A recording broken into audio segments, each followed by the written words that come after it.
ফুল তুললাম, ফুল তোলা হয়ে গেল। কালকে ফুল ফোটেনি, কিন্তু আজকে ফুল ফুটেছে। সকালবেলা উঠে ফুলটাই আগে তুলে নিই, আর বাগানেই আগে এমনি যাই। এবার আমি ছাদে যাব, ছাদে গিয়ে ফুলগুলো ঠাকুরের ঘরে রেখে তারপর চা বসাবো। কত জামা কাপড় আছে, জামা কাপড়গুলো মেলতে হবে, সেগুলো মেলে দিচ্ছি। কালকে মেলে কেটেছিলাম, তো শুকোয়নি, আমার মেয়ে তুলে রেখেছিল ঘরে,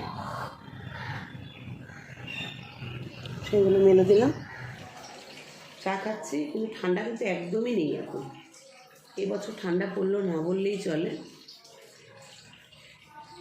আমাদের এখানে কারেন্ট যখন তখন চলে যায়, সেই জন্য মশলাটা আগে করে নেবো ভাবলাম মাছের জন্য। আজকে বাটা মাছ রান্না হবে, তো মশলাটা আগে করে নিই।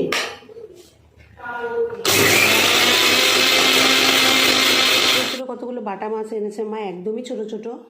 এগুলোকে আমি সর্ষে বাটা দিয়ে করব। আর এদিকে ছানা করছি বলে দুধ বসিয়ে দিয়েছি, ছানা করব মায়ের জন্য আর আমার জন্য। তেল গরম হয়ে গেছে, এর মধ্যে এখন আমি মাছ ছেড়ে দেবো। এদিকে কাটতে গিয়ে দেখে দুটো করে বেগুন হলো, তা আমার আর বোনের জন্য আমি ভেজে নিলাম। আর মাছটা ঠিক এইভাবে ভেজে নিতে হবে, লাল লাল করে। তো ছোটো ছোটো মাছ একটু ভাঙিয়ে দেখুন কী সুন্দর ভাজা হয়েছে।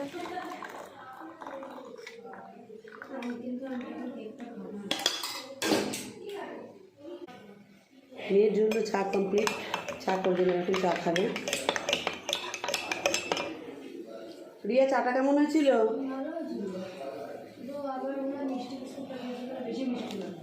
মিষ্টি বেশি হয়ে গেছিলাম, তোমার জন্য আরো কম দিলাম তো। হ্যাঁ, মিষ্টি বিস্কুটের জন্য হয়েছে।